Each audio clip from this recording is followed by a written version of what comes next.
Hello guys, আজ আমি বানাতে চলেছি চিড়ের পোলাও। তার জন্য মটরশুঁটি, কড়াইশুঁটি যা ছিল সব কিছু, গাজর মাঝে সব ভালো করে ভেজে নিয়েছি।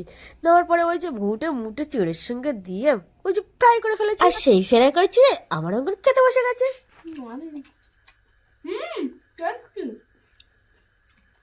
তো ধনে পাতা সিজনে ধনে পাতা না দিলে তো ব্যাপারটা ঠিক জমবে না। তো চলো ধনে পাতা দিয়ে দিলাম। অঙ্কনে দেখ,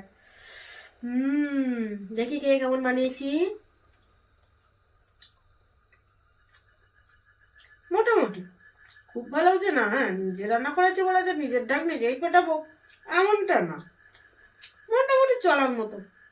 শীতকালে রাত্রি রান্না বান্না একটা ঝামেলা, তো ওই জন্য এইসব খাওয়া ঠিক, তাই এই বানিয়েছি।